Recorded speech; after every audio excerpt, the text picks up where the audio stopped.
최근에 북한에서 오신 대학교 교수로 있던 분을 제가 모시도록 하겠습니다. 최근에 왔습니다. 이제는 말하련다. 제가 책을 이제는 말할 수 있다 책이 있는데 방송을 보니까 이제는 말할 수 있다는 제목이 있기 때문에 이제는 말하련다.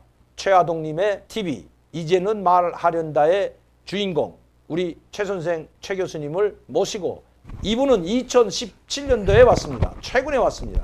장성택 죽을 때도 바로 거기에 있었고 그리고 대학 교수로 있었기 때문에 북한의 상황을 상세히 알고 있습니다. 또 최근의 상황뿐만 아니라 예전의 상황도 잘 알고 있습니다. 자, 이쪽으로 한번 모시겠습니다.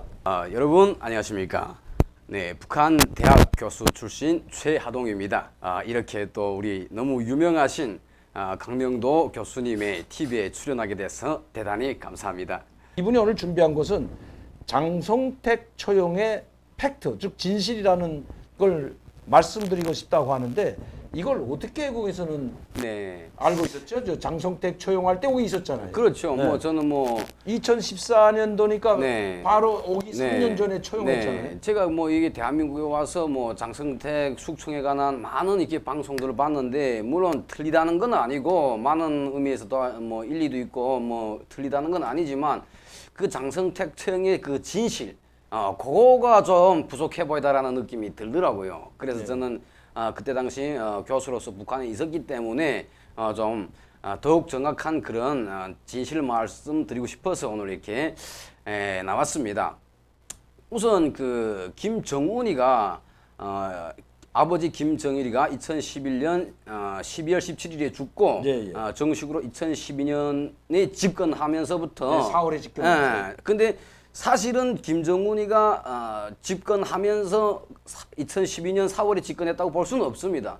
김정은의 집권은 2011년 12월 17일에 김정일이가 죽은 때부터 시작된 거예요. 그렇죠. 그때 최고사령관은 이미 받았으니까. 그러니까 김정일이가 죽는 그때부터 시작된 겁니다. 그러면은 장성택에 앞서서 김정은이가 제일 먼저 숙청한 사람은 누구인가? 네, 그게 그 북한군에서 아주 공로도 많은 사람입니다. 육군단 정치형 사건을 둘러내서 김정일의 신임을 받아가지고 총참모장도 했던 사람이고 또 무력부장도 했던 사람인데 김영춘이라고 북한군에서 이 사람은 대단히 노장입니다. 이 사람은 소대장부터 중대장, 대대장 책책 올라가서 그 높은 자리까지 올라간 사람인데 김정은이가 제일 먼저 숙청한 사람이 이 사람입니다. 그런데 김정은이가 이 김영춘을 왜 숙청했는가?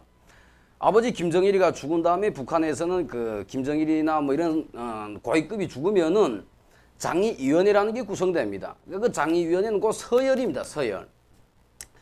그때 그 서열에 보면은 그 김영춘이가 5번째인가 6번째인가 나옵니다. 또 그때 당시 김영춘이는 중앙당 정치국위원이었고 이런 사람인데 김정일이가 아버지가 죽었으니까 조의를 표시하려 나올 때 이런 앞에 한 10명 정도 당중앙위원회 정치국 상무위원회 위원, 정치국 위원들 이런 정도의 인원들은 제일 앞열에 서 있습니다. 그 김정은이가 나오면은 그 사람들이 김정은이한테 인사를 이렇게 하는데 군부는 뭐 이렇게 경례를 하고 두 손으로 인사를 하고 깊숙이 하고 이렇게 하는데 그때 김영춘이가 다른 사람들은 다 경례를 하고 두 손으로 정중히 인사를 하는데 이런 장군들이 김영춘이만은 경례를 하고 한 손을 내민 거예요. 그러니까 앞에서 뭐 서열이 먼저 있는 사람들이 뭐 이거 뭐 군부의 장군들이 아니고 뭐 이런 중앙당 높은 간부들 최고상임위원장 당중앙위원회 비서 이런 간부들도 김정은이 나오기 때문에 90도로 인사를 하고 그때가 김영남이가 최고상임위원장을 할 때인데 그 간부들도 90도로 이렇게 인사를 하거든요. 그 나이가 다 이렇게 80의 할아버지들인데도 그렇게 하고 두 손으로 정중히 김정은 손을 잡는데 김영춘이 앞에 딱 오니까 김영춘이가 한 손으로 경례하고 한 손을 탁 내민 거예요. 그러니까 김정은이가 거기에서 그 손도 안 잡습니다. 기분이 탁 없어가지고. 그러니까 그때 벌써 김정은은 야 이 새끼 니 나를 어리다고 지금 얕잡아 보는 기야 이런 인상을 해가지고 손도 안 잡고 탁 가는 거예요. 그래서 그걸 볼 때 우리는 생각했습니다. 야, 저 김영춘이 오래 못 가겠구나. 아닌 게 아니라 그거 보고 뭐라 그러죠? 장례식이 김정일의 장례식이 끝나자마자 김영춘이가 모가지 떨어진 거예요. 그러니까 그 이민무력부장 자리에서 완전히 떨어진 겁니다. 그렇게 해서 첫 숙청이 김영춘이고 근데 공개 총살은 총살은 안 총살은 되고 안 했습니다. 경질당하고 네, 민주국장에서 해임됐죠. 해임됐죠. 그러니까 그게 숙청인 거예요. 그렇지. 그러니까 뭐. 이 사람 죽은 목숨이나 같지. 죽은 목숨이나 같은 겁니다. 그 다음에 두 번째로 이제 2013년에 장성택이를 처형하는데 이 장성택이는 왜 처형하는가? 2011년에 김정일이가 그 죽은 다음에 12월 17일 죽은 다음에 북한에서는 또 이렇게 죽으면은 김정일이를 그 우상하는 작업들이 많이 나옵니다. 거기에서 뭐 보면은 북한에서는 그 김일성이 죽었을 때도 네. 네, 감사합니다. 이것도 이게 수현님이 이제는 말하련다 구독 완료. 예. 4,180명인데 오늘 오늘 정도 정도 만 명 됐어요. 제일 기분 좋은 이야기. 아이, 감사합니다. 네.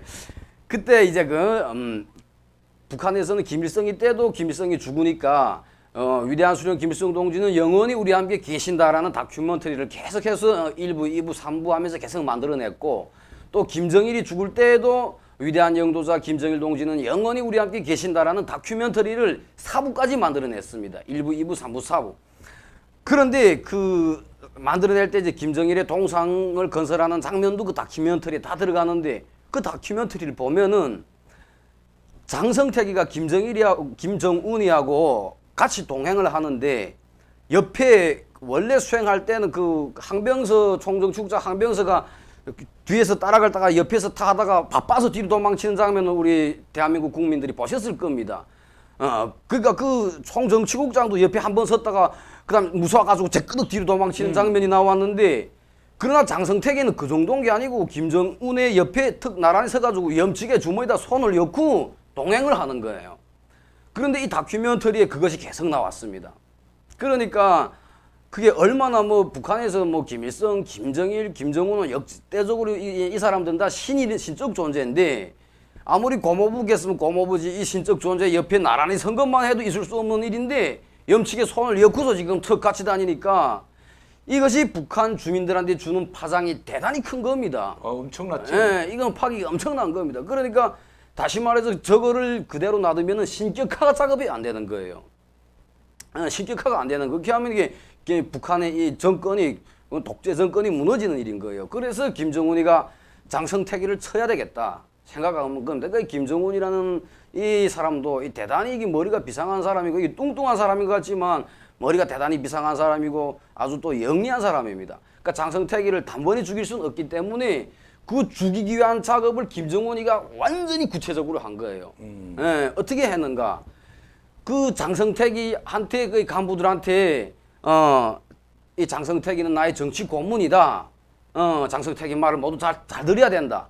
이렇게 말하고 김정은이가 이렇게 하는 말이 장성택이 귀에 흘러 들어가게 하고, 그러니까 장성택이가 방심하게 만든 거예요. 완전히 방심하게 만든 거예요. 그렇게 하고 내부에다가 장성택이를 잡기 위한 특수 긴급 그 말하자면 체포조를 모아가지고 장성택이 말하자면 어떻게 이 사람을 치겠는가 하라는 그런 이 사람의 제목을 만들기 위한 이게 작전이 그때 시작된 겁니다. 그러니까 장성택이는 완전 방심케 시작돼가지고 그 장성택이 제목이 그때 그 체포조에 나올 때 그 쫙 그 체포 장면이 나오는 거 다 그렇죠. 보셨지 않습니까? 네. 전 세계로 방영을 네, 전 세계를 방영한 것이 그것이 바로 김정은이가 장성택을 방심케 하고 그러니까 이 장성택이하고 다니면서도 원래 김정은은 간부들도 다 야사하거든요. 할아버지 간부들도 몽땅 다 야사합니다. 그런데 장성택이만은 야사를 못했습니다. 예, 딱 장성택이만은 동지, 예, 혹은 공개석상에서는 부위원장 동지 이렇게 했고, 또 그나 단둘이 이렇게 가족끼리 있을 때는 딱 고모부 이렇게 했고, 완전히 방심케 한 거예요. 그리고 구체적으로 장성택이를 잡기 위한 체포조, 긴급 체포조를 만들어가지고 이거 또 공작을 빈틈없이 했죠. 그래서 장성택이 제목이 그 재판 나올 때 인력이 다 그대로인 거예요. 그렇죠. 예. 그렇지 않으면 장성택이를 제거할 수 없죠. 제거할 수 어림도 없죠. 없죠. 먼저 예. 제거당하죠. 그렇죠. 장성택이한테 예. 먼저 제거당할 수 있기 때문에 상당히 심사숙고했다는데 그거 보면 또 그때는 얼마 뚱뚱하지 않을 때니까 머리는 잘 돌아갔네요. 네, 그러니까 내가 그때 내가 보고 원래 그거를 보면서도 내가 생각했습니다. 아, 김정은이가 저게 똑똑한 놈이면은 장성택이를 칠 것이고 저렇게 하면 신격화가 안 되지 않아? 안 되지. 어떻게 아니 이게 북한에서는 최고 통치자가 신이나 같은데 옆에 설 수도 없는데 옆에 서서 주머니를 손에다 엮고 다닐 수 있습니까? 그래 그걸 보면서 나는 야, 장성택이 운명이 가들가들하구나. 저기 맨날 가는 게 시간 문제겠다. 근데 만약 김정은이 똑똑지 못하면은 장성택이 세사이 될 수도 있겠구나. 그렇죠. 천하가 장성택이 천하가 될 수도 그렇게 있겠다. 돼가고 있었던 거예요. 그렇죠. 예. 그런데 김정은이가 하도 똑똑한 놈이다 나니까 완전히 방심케 하고, 예. 이것도 근데 적을 방심케 하고, 그 다음에 그 적을 치는 것도 이게 손자의 병법이 있지 않습니까? 그러니까 김정은이가 똑똑한 놈이다를 알았죠, 제가. 아주 오늘 네. 우리 최 교수가 아주 중요한 이야기를 했는데 김정은이가 그렇게 바보 같으면 지금까지 오지도 않죠. 그렇죠. 근데 이게 똑똑한 놈이 사실은 자기가 똑똑한 척하지만 그또 제꾀에 제가 빠진다는 것도 있기 때문에 지금 김정은은 사실은 자기 꾀에 자기가 빠져가고 있다고 해도 틀린 말은 아닌 것 같아요. 너무나도 자기가 똑똑한 것처럼 자기 말만 자기가 똑똑하다고 생각하면 남의 말을 듣지 않거든요.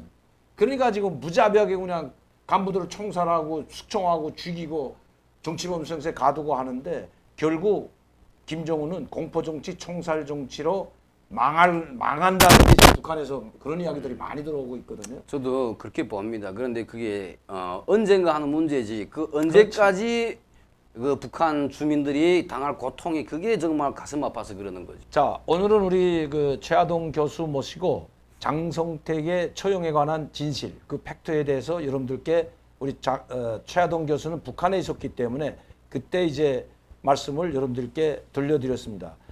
인사 한번 하세요. 네, 우리 또 강명도 교수님은 제가 정말 존경하는 애국자인데 이 TV를 열렬히 사랑하시는 우리 시청자 여러분 감사합니다. 저의 TV 이제는 말하련다도 같이 사랑해 주시기 바랍니다. 감사합니다.